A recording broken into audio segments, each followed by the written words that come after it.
Mga kabugtuan ko kan Kristo, maupay nga kalup haiyo nga tanan.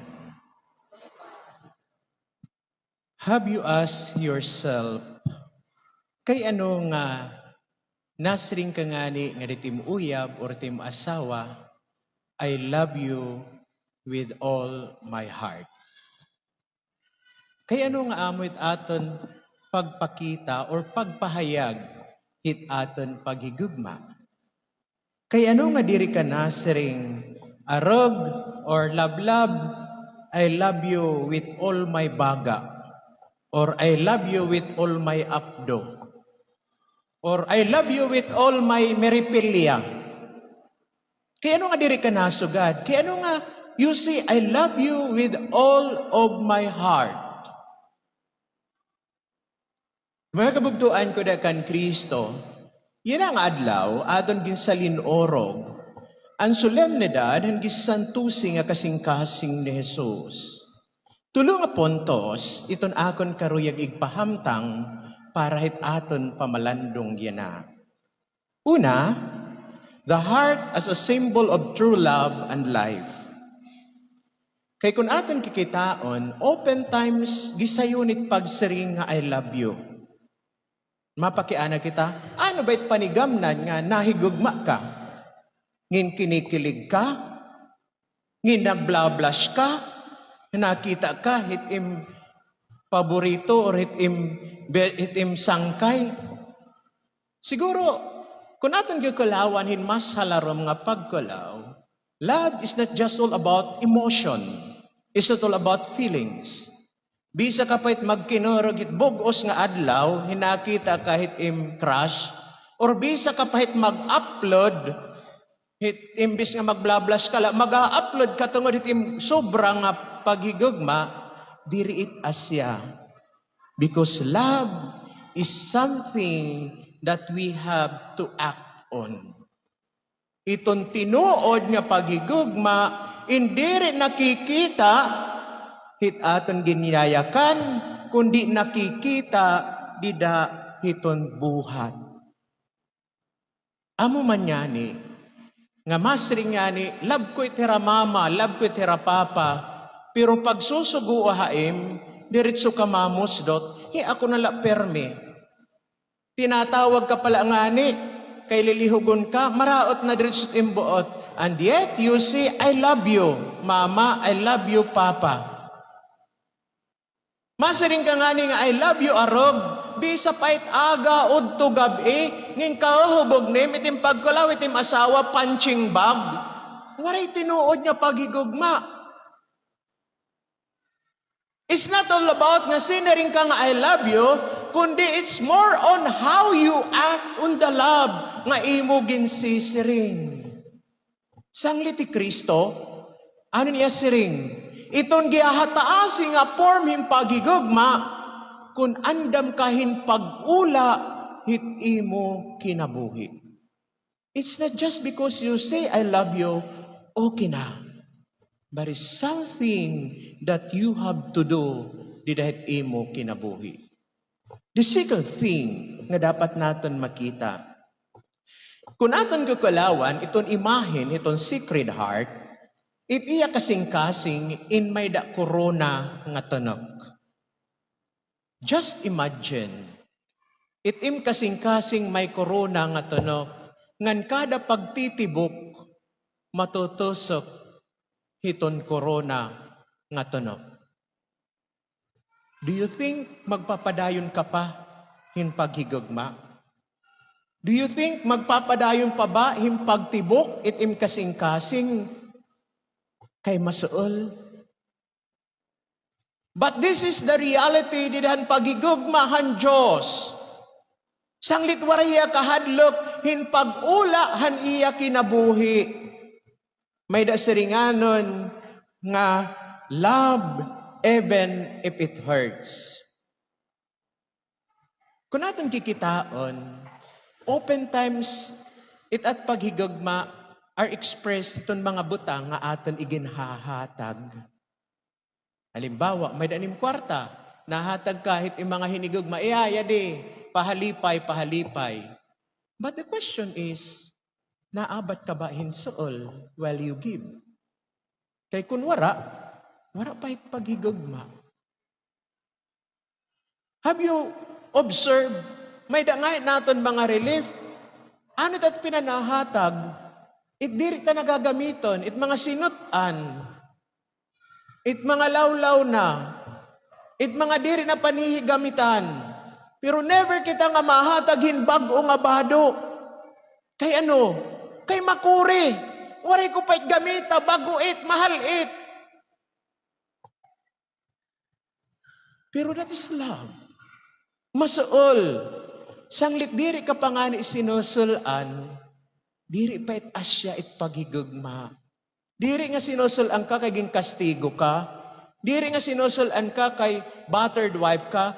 Kundi sinusulan ka, tungod it impaghigugma. It kag anak, diri masayon itong paging kag anak. Hanakad to akahumonhon, I experience kung paano mabuhi ang mga tao dito. An ira mga anak, daman may mga anak, nga panaka ni pangingiskwela, haminlan. Yan maaram ka mo, bisan si buwada, kung maaro an anak, hinalawans, ang mga kag-anak nagtatalinguha, nga makapagpadarangad to an ira anak. Kung gikukuriin na ngani, usahay pinauutang na lahing porsentuhay.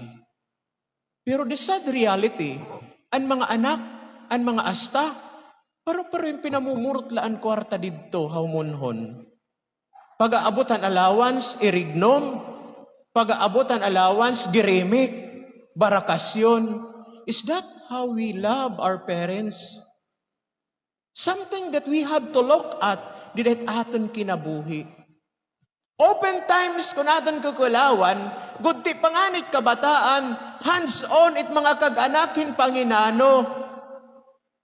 Haros nga ni di pahapunan it langaw it bata. Pero, di ka nga nakpagkapadi, ginidamuin ang mga kalagsa niya akong ginsantulanahan. Iba, maangso, it iba, mabaho, kay diri sugad iton pag-ataman. It iba pinababay-an nala kay makuri. Paano ka makakahigugma kung nadiri kahin pagsakripisyo? Iton familia, wari na nga ni pagsakripisyo, diri magpapadayon iton usa nga familia. Diri na nga maara magsakripisyo at mag-asawa, diri na pwede magpadayon iton familia. And that is the reason kung kay ano, nagisasayo ni para aton it pagsiring ma-open na lit divorce. Because there's no attachment. Kung binubutlaw na pagbulag kita, para aton asyat gisasayo ni nga solusyon. Diri na pwede magsakripisyo, diri na pwede magsakit. But mind you, my dear brothers and sisters in Christ, true love is manifested kung na-overcome nim iton mga trials and difficulties didahit imo kinabuhi. Itong tinuod nga paghigugma, ngin andam ka, hin pag-ula, hit imo kinabuhi. Finally, the third point. The heart of Jesus is usa nga kasing-kasing that lessons, understand, and forgive. Kung aton kikitaon, kay ano nga Kristo, welcome niya, anya tanan nga naduok haiya. Because He has the heart nga willing hin pamati, willing hin pagpasaylo, ngan willing hin pag-intende. Ang mga tao nga naduok hiya, anan siring, tungodan impagtuo na pasaylo ka. Tungodan impagtuo na tambal ka. Tungodan impagtuo na okay ka. Bisan ang babae nga ginkokondem nga pagbabatuhon na han mga tao, waray kondem ni Kristo. But rather, pinamatian niya, inintende niya, ngan iya ginpasaylo. My dear brothers and sisters in Christ, it is something that we have to look at di dahit aton kinabuhi. Why is it nga gikukuri kita makapagpasaylo? Because we no longer want to listen. How much more to understand? Bisan iton ultimo nga pamati makuri, paano pa kaya iton pag-intende ngan iton pagpasaylo? Iton tao nga maaram la mamati, ngan maaram umintende, iton may kapas hin pagpasaylo di dahit iya kasing-kasing. Iginpakita ni Kristo nga bisan haluyo hiton ka makasasala hiton tao, still pwede mabag-o kung andam kita hin pamati, andam kita hin pag-intende, ngan andam kita hin pagpasaylo. Iton familia yan na haros wari na panahon hin pamati. Bisan ultimo pangaon, di rin nagkakarukayakan. Kay ano? Permi na adit cellphone. Nangangaon, sigit cellphone, sigit message, sigit kulaw. Wari na tayo yung pamati. Wari na tayo yung pag-restorya. Wari na tayo yung pag-intende. And above all, wari na tayo in pagpasaylo. A sad reality, but is what we need. Di dahit aton pag-ukoy, hit aton pagka-Kristiyano. Hain na, it aton capability hin pamati. Hain na, it aton capability to understand. Hain na, iton capability hin pagpasaylo. Sometimes, makuri, it aton kabutang. Pero, kung aton la kikitaon, iton pagbabag o iton tao na hinanabo kung inaabat iton paghigugma. Kay ano Kristo waray niya i-condemn ang mga magpakasasala.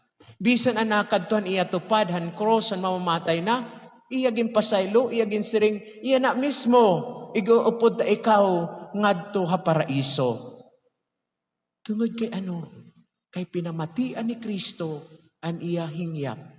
Inintende hiya, ngan ginpasaylo hiya. Kita, kumusta? How do we dealt with the people around us? How do you dealt with imbugto? Napapasaylo ba nim kay namamati ka? Or bangin diri, kay imbis nga mamamati kita, it aton puot, it aton paghikabulos, it aton kangalas, amot nagahadi, di dahit aton kinabuhi. Sirado na nga nit aton kasing-kasing, diri na nga ni anda mamati, waray chance hin pagbabago. Ngan waray chance, hin pagpatag, hin pasaylo, ngarit aton igkasitao. My brothers and sisters in Christ, di dahil niya pagsalin-orog, hininga santos nga misa, gimpapahinumdum kita nga Kristo. The reason why we say, I love you with all my hearts, because ang gugma or ang kasing-kasing na simbolo han tinuod niya gugma o gan kinabuhi. Kung willing ka yung pag-offer, hit imo kinabuhi. Karuyag signon, willing ka to sacrifice and willing ka in pagigugma, in tinuod.